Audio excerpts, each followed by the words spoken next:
Okay, thanks.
We light this chalice to honor our work, to celebrate our community, and to bring hope and determination to our mission in the wider world.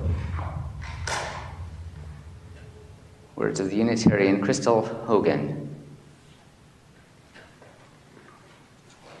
Good morning. Good morning. Welcome to Cross Street Chapel's Sunday service. I'm grateful for everyone who's joined us here, for those who have come in person, as well as those who are listening or watching online, whether that's at home or elsewhere.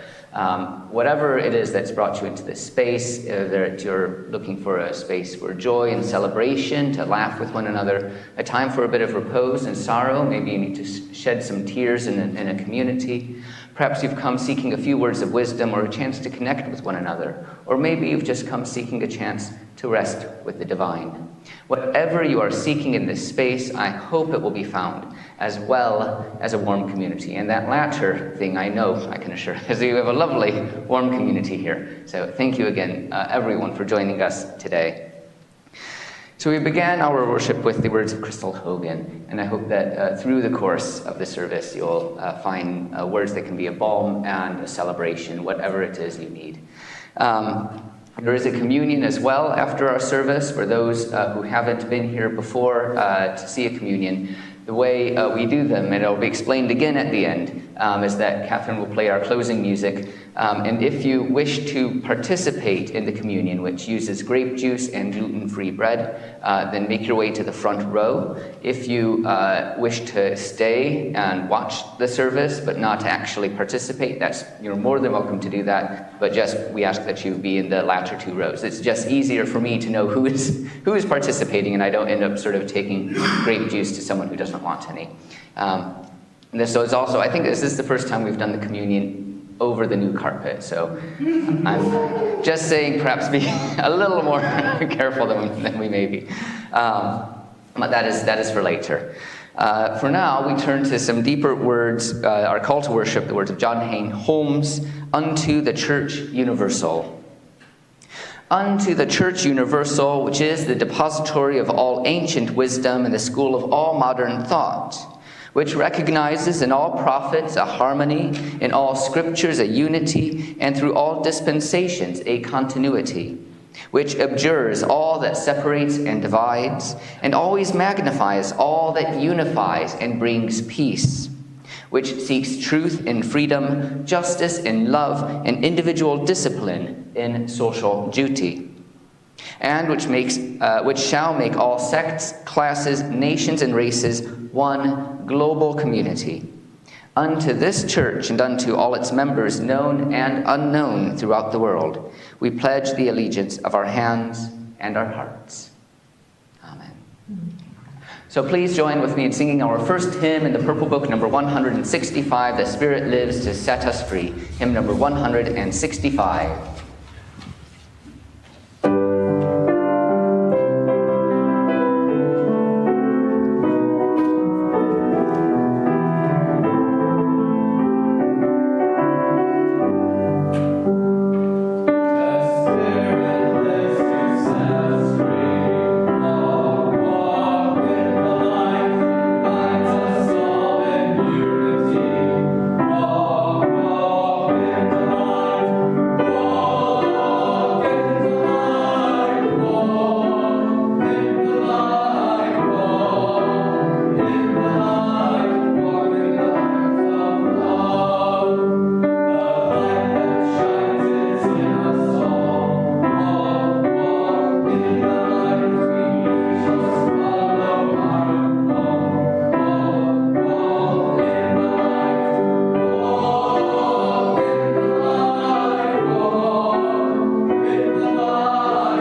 a joyous and vibrant start to our service.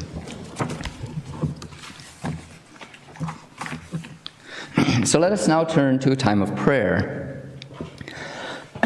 This is followed by our covenant, which is printed in your order of worship and will appear online for those watching from home.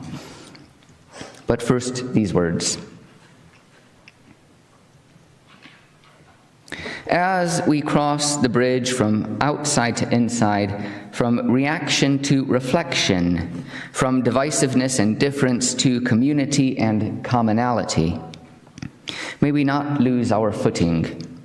If the bridge sways from side to side, causing our hearts to slip, and if in a moment we lose sight of the good we seek, the balance, the other side of a long journey, may this be but for a moment, and may we soon regain our balance. May the packs we carry over this bridge be made light, that their contents be transformed from burdens to joys, from weights to ballast, from challenges to opportunities. And upon reaching the other side transformed, as we held on to those ahead, may we reach for those still to cross and pray for their safe passage.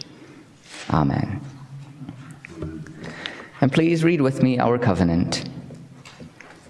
We gather here in sacred fellowship to witness the fullness of our lives and all life, to hold and be held, to tell stories and listen, to be renewed and renew the world. We speak with care and patience. We act with gentleness and compassion. We forgive each other and ourselves. In faith that we build beloved community, we renew our covenant today. Amen.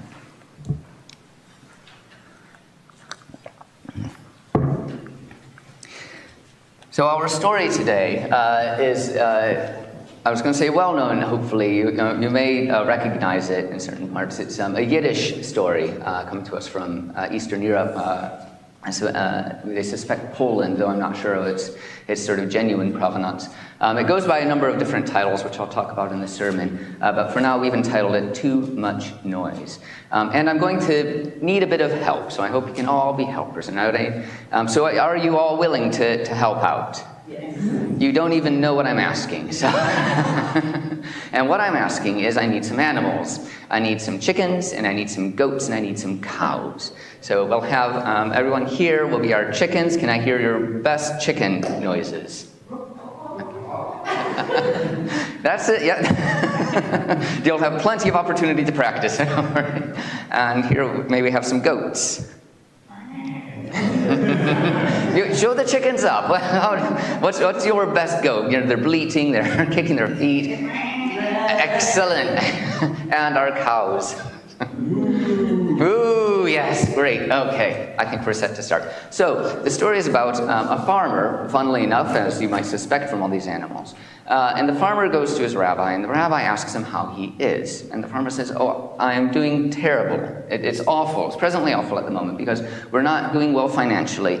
And my parents and my in-laws have had to come live with us. So in our house, we have myself and my wife, we have our kids, and we have my parents as well as my in-laws. And it is so noisy. There's just too much noise. And the rabbi says, well, I'm very sorry to hear that.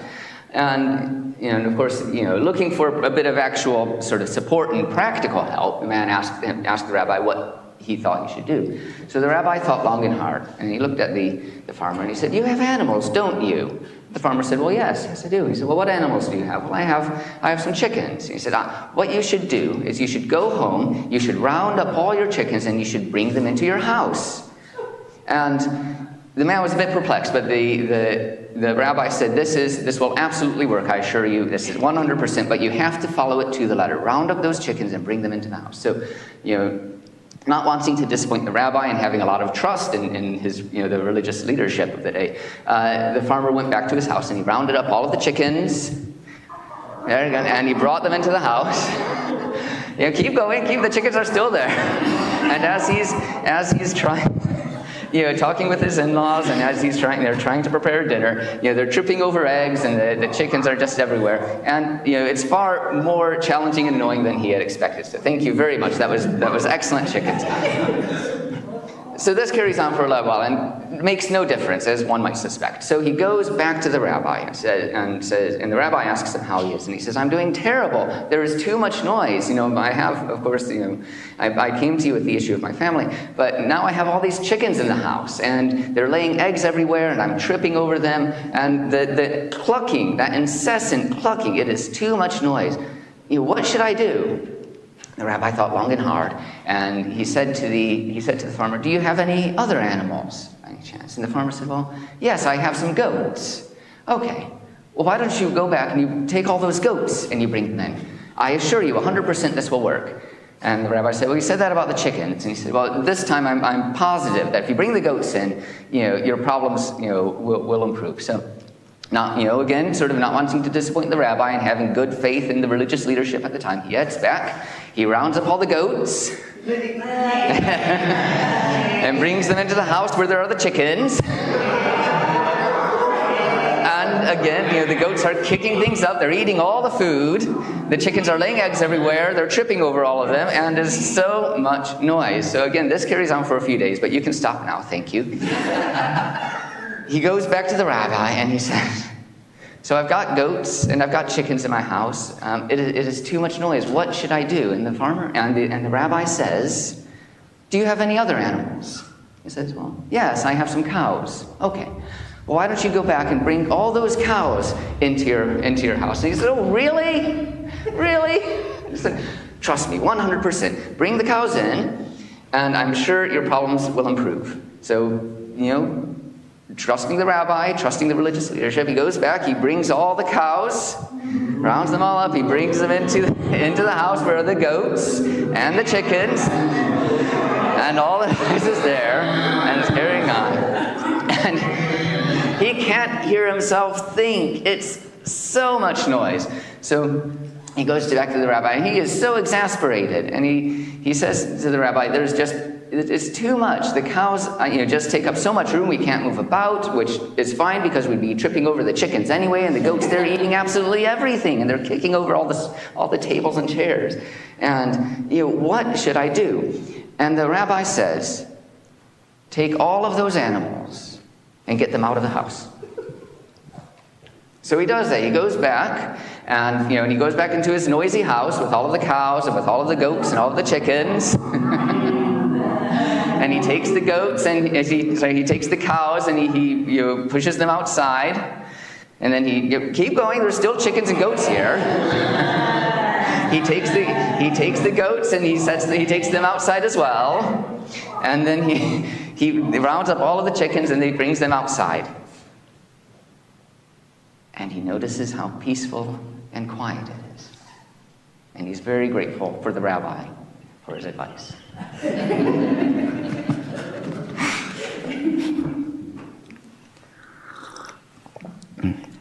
You have a chance now to share your lives and your stories, your trials and triumphs. If you want to share these publicly, you can come forward, speak to the microphone, so those listening online, those using the loop system will be able to hear you. You can light a candle. You can light a candle in silence if you wish. I noticed that actually there aren't as many candles at the moment. Thank you, Joe. So we have plenty of candles now if you wish to share. You are, of course, invited to light a candle in silence, and as always, if you wish to remain seated, know that your presence here is enough. So I'd like to light a candle for everyone who's facing sort of health crises and issues today.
we're very excited that two great friends of ours who we spent a lot of time with back 2 or 3 decades ago, before they returned to Japan. And now, though very briefly, they're coming to see us tomorrow. And we can hardly believe how the time has passed. So much time has passed, and yet, thanks to what is admittedly a technological miracle, we've been able to follow their progress, and they've followed our progress all this time, and we still feel as closely as ever. So that's what that candle is saying to me.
For the wounded, may there be comfort. Let the weary be held in your hands. May the joy of the thankful be overwhelming. Let none be lonely in our community, and may we tread gently upon this earth. Amen. Let us sing now our next hymn in the Purple Book, number 114, O God, who made this earth unspoiled. Catherine's going to play through it completely once. Hymn number 114.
Our next reading is by the poet, activist, and journalist June Jordan, who died back in 2002. It's entitled These Poems, and I would like to thank the June Jordan Literary Estate Trust for allowing us to broadcast these words.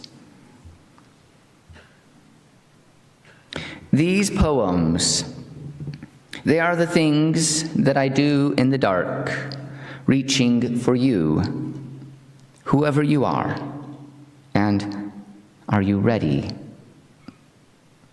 These words, they are stones in the water, running away. These skeletal lines, they are desperate arms for my longing and love.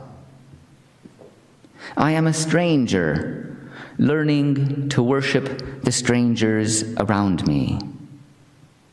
Whoever you are, whoever I may become. These poems from Things That I Do in the Dark by June Jordan.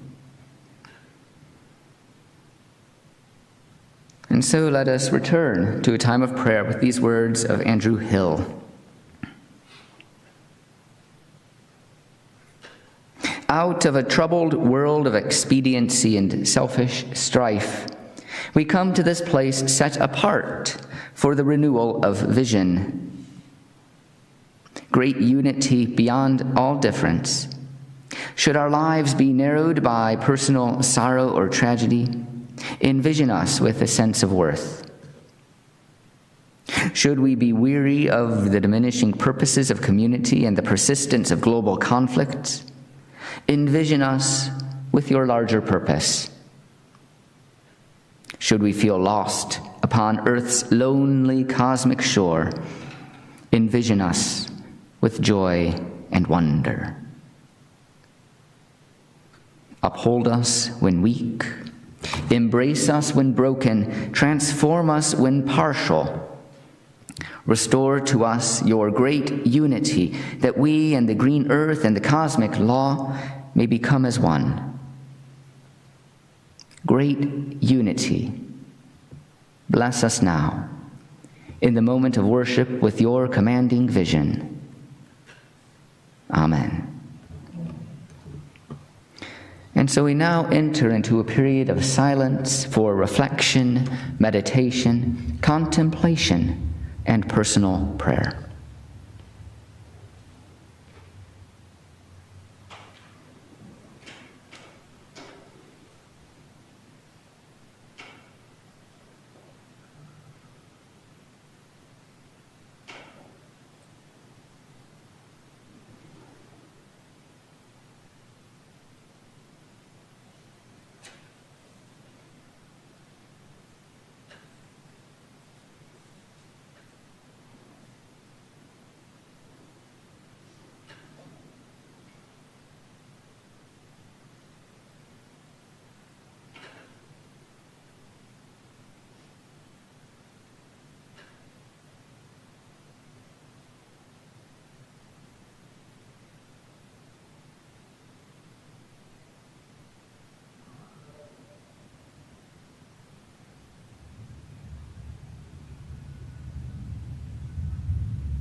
Thank you, Catherine.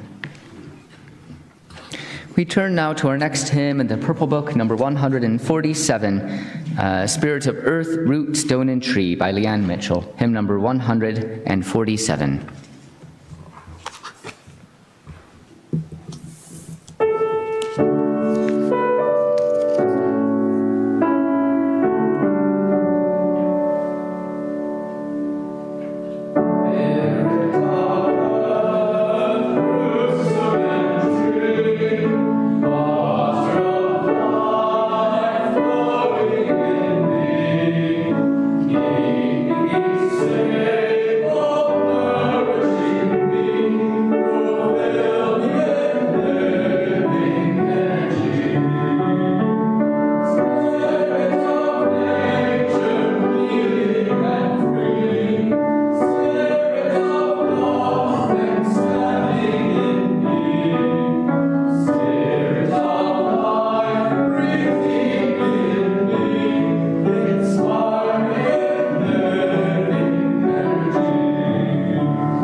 A little sun, a little rain, a soft wind blowing from the west, and woods and fields are sweet again, and warmth within the mountain's breast. A few words from the Irish Unitarian minister Stopford Augustus Brooke, and a reminder that the earth and all of its inhabitants rely on the variety of seasons, and in fact each day's peculiar rhythm and ritual. The heat that brings the water to the sky, the pressure systems that move the clouds around, and the weight of the rain as it replenishes the world. Well, we've had a little sun recently and a little rain, or a lot of sun and a lot of rain, depending on your disposition. And you can see the benefit our flowers have received from this. The pop-up peace garden looks absolutely resplendent with growth and energy. I know the warm summer days were taxing on grasses, but as is hoped and expected, the rain follows suit, and all the world drinks. So too did the bright sun bring people out. Our own village center was lively late into the evenings with revelers celebrating the joy of the season. It's not for everyone, of course, especially those with health concerns, and so too do we celebrate the rain when it comes. And like a joyous Drew Barrymore, we want to laugh and run and twist in its rejuvenation. A little sun, a little rain, and woods and fields are sweet again. So too is the human heart when experiencing this natural variety of life. Perhaps I'm still enthralled by our flower communion, with its beautiful, diverse bouquet makes me think about this variety. Variety in vegetation, variety in humans, variety of experiences, and variety of perceptions.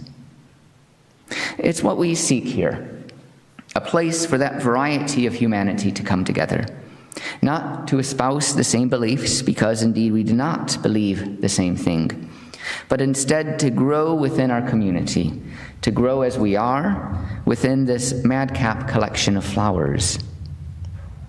Yes, we do not believe the same thing, but we also understand the importance of beliefs.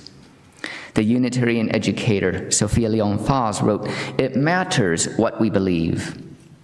Some beliefs are like walled gardens. They encourage exclusiveness and feelings of being especially privileged. Other beliefs are expansive and lead the way into wider and deeper sympathies. We want to be a place for those latter beliefs that encourage people to find the best of themselves, to explore with a curiosity all that life presents to them, the supportive and the challenging, the quietude as well as the noise." And as we all well know, our lives can be quite noisy from time to time, something that our story today spoke very clearly about. As I said earlier, it is known by a number of different titles, with different names such as a crowded farmhouse. Possibly, though, the most common title, certainly the one that came up the most when I was researching it, was "It Could Always Be Worse." That is, yes, the most common title. The earliest title I've seen in a folk collection of Jewish and Yiddish folk tunes from I think it was written in the 1940s. It could always be worse. Some tellings even incorporate this expression into the story, with that harried man exclaiming, "It couldn't get any worse," and yet the rabbi somehow finding a way to ensure that, yes, it could indeed get worse. And this is, of course, the message that many take from it. You think life is difficult? It could be worse. Imagine your house filled with chickens, filled with goats, and filled with cows. And you ever think of that it could be worse? Imagine all those animals. It will not necessarily, those words will not necessarily be the balm upon the troubled soul. Our sufferings, just like any experiences in our life, have a deep meaning for us. A meaning that is so powerful that it risks changing who we are. So I hope people can bring their troubles and their challenges and their malaises and their anxieties here, knowing that they will be honored fully, just for what they are, without a presumption that they are glib or unimportant or facile, or that indeed it could be worse. So if that's the case, well, then why share the story? Well, for me, it's because I think that there's another way of looking at it. All those animals are out of place in the house. In the story, and I'm not judging if anyone here have domesticated goats that occupy a room, but the point is that they are brought into the house, and it is their presence that is genuinely disruptive. The traditional story suggests that the house is no less noisy than at the very start. There is still, remember, the whole extended family. And so we're expected to assume that their conversations continue, that the chatter and the clutter and the claustrophobia persist. But would it? If you were staying with someone and they brought in all of their animals into the house, wouldn't you be a little shocked? Even after those animals were pushed out, wouldn't you perhaps be a bit quiet? I know I certainly would. I would ask myself, well, what was that all about? So bringing the animals in was disruptive. It was a disruptive act that reset the whole of the family dynamics. It may be that afterwards the family had difficult and honest conversations about living together. Seeing just how noisy the space could be may have been a wake-up call for each person to consider their relationships and how best to care for one another. We have a beautiful, peaceful chapel, and I know this because So many people tell me this when they come in. I was imagining what our space would be like with those animals gathered in. And thank you for obliging me with a slightly tamer version of that experience. We have all of those problems, all of those animals in the outside world. And I hope that we can come into this space and we can clear our minds, we can soften our hearts, and we can open our souls. Not as a numbing agent to erase those pressures, but to re-energize ourselves for them. Just as the plant can face the sun after being fed the rain. Part of our diverse community is the commitment that we have to each other. And June Jordan reminds us that we are all connected, one to another, through the whole history of our traditions. These poems, they are things that I do in the dark, reaching for you, whoever you are. She does not even expect to know the people who read those words, and indeed, she doesn't know us. I am a stranger, learning to worship the strangers around me. May we have such care for the strangers in our midst, such compassion to understand what they need, and such fortitude to provide it if we are able. It will be that their presence will help our gardens grow. Their experiences will enlarge our experiences. Their beliefs will shape our beliefs. Their humanity will nourish some forlorn and hidden well of need within us. We cannot expect this chapel to be immune from the trials of the world. The sun will beat down on it as surely as the rain pours over it. And the pains and the struggles that humanity faces, whether through climate change or economic crises or intolerance and bigotry, will surely pound on our door too. When the reality of our lives breaks through and we work to recreate our place of peace, will this calm enclave remain unmoved? I hope not. I hope the peace that follows will be richer and deeper, more compassionate, in a sense perhaps better, for having seen the pain, having honored the pain. Better to listen, better to hold, better to heal. Amen. We have a few notices before we sing our final hymn. If you're in need of pastoral care, please speak with me. You can write as well to minister@crossstreetchapel.org.uk, and you can write if you wish to join our mailing list or see me after the service. We have, of course, opportunities for people to volunteer. We're always looking for people to greet, to provide readings, to help with the IT. How's the IT been today? Excellent. Thank you, Emma. We've developed the IT in such a way so that if you are, as they call a technophobe, you can still manage. And Emma's no technophobe, I want to sort of make that clear. But if you consider yourself that, we have a handy sheet that just explains what to press and when. And provided I've set it up, it goes smoothly. If it doesn't go smoothly, it's on me. I make sure that's always the case. So that, greetings, tea and coffee as well. Do we have anyone to help with the tea and coffee today? Oh, thank you, Emma. And Vicky was at... You can thrash it out between you two. Tea and coffee will be in the Percival Suite after the service, and as I said, there's a communion and a reminder to come forward if you are partaking of the communion, to remain sort of in the back 2 rows if you are viewing the communion, and you can go to the tea and coffee early if you wish. There's no judgment there.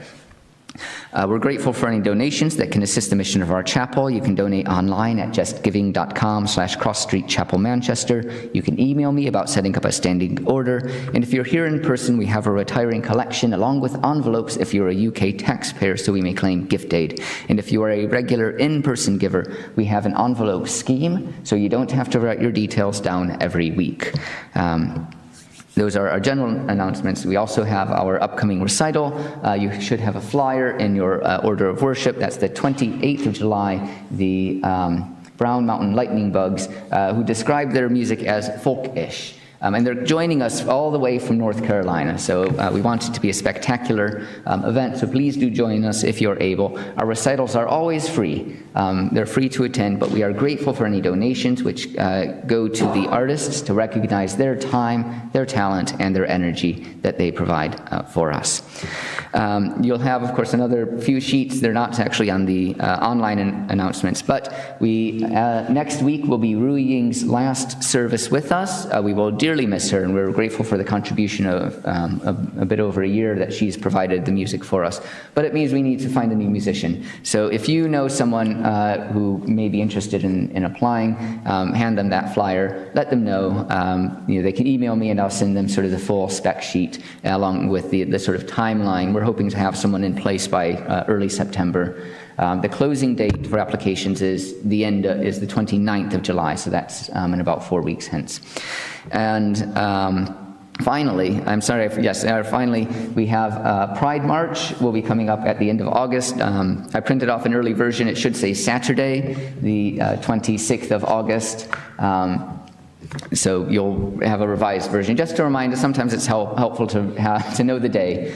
So if you're unfamiliar, we march in Pride. The chapel is open from about 10 o'clock. About 11, we all go down to Castlefield where it begins, and we make our way through it. And if you wish to join us for lunch here afterwards, please do so. And then the following Sunday, we have our Pride service with a special guest speaker who is to be determined at this point. Are there any announcements or notices from the congregation? Let us then sing our final hymn in the Purple Book, number 163, The Peace of the Earth Be With You, by Christine Carson. Hymn number 163.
But thank you to everyone as well for creating and for sharing worship today. We close with the words of William Bolton.